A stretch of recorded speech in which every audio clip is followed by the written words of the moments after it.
Hi, good afternoon. Congratulations. Indisiplinsa na naman ito. Kaya na tayo. My first question goes to Sian and Kim Chu. Jude Cartalaba of Mother's Cry. Jude. Okay. After the success of Bakit Hindi Ka Crush ng Crush Mo, yeah, you were an instant hit. And then what were the areas in your relationship as co-actors that you have to adjust to make this particular tandem of yours very effective? Na-mention nga ni Direk May na you pushed it to the higher level. So the adjustments na ginawa nila. Prior to pagkatapos ng hit nila, no? Yes. May adjustments ba sa character, sa ano nyo, sa pagiging actors nyo compared to the previous project na ginawa nyo?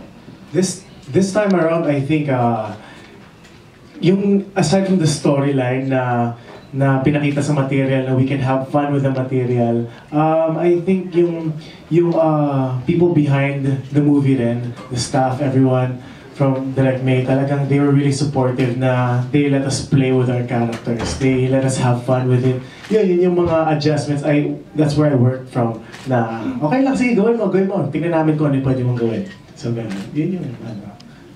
Si Kim. Ako naman, adjustments, siguro yung story, and iba na rin kasi yung director, si Direk May, na iba na yung captain ng ship namin. So it's a different attack sa attacking gusto ni Direk May. So nagtutulungan niya naman kami, dinadabas niya naman yung mga best namin, yung super best namin. Pag hindi, inaayos niya, ganyan. Okay. One last for Sian. If you find yourself in a similar situation, would you resort to hiring a bride? Para sa akin, I would, oo. Kasi if the situation calls for it, gagawin ko talaga lahat eh. Desperate measures na yun. You know? Yes. Tapos bonus kung mahalin mo pa pala yung na-hire mo. Tapos biglang nagkain laban pa. Hindi ano, bonus pa yun. Correct. Okay, Jude. Thank you. Kagabi it was asked, napanood mo rin yung previous hit nila, di ba? What adjustments naman as a filmmaker ang ginawa mo para maiba sila dun sa Bakit Di Ka Crush ng Crush Mo? Malaking bagay na yung first movie nila na together, comedy siya. Siguro naging aware sila na kakaya pala nila mag-comedy. As in yung comedy, more than yung romance lang, or just romance lang. Nung nag-one-on-one nga kami ni Kim before we started this movie, sabi niya sa akin, nakakatawa pala ako. Hindi ko alam na nakakatawa pala ako. And pag dito sa film na to, na-realize namin na hindi siya nakakatawa. Sobra siyang nakakatawa. And yun, naturalesa lang niya yun. Which is why yung character niya, parang what I did was, nung nakita ko yung potential nila for comedy, pinush pa nga namin. And how did we do that? Parang I just allowed them nga to play like what Zian said. Parang, sige nga, patingin kung anong attack nyo dito. Parang kumbaga I gave them the freedom. Sige, how would you do this? Ito yung blocking ating situation. What would you say? So, marami dun sa scenes na nasasabi nila yung mga lines na lumalabas. Parang they come up with their own or they come up with suggestions.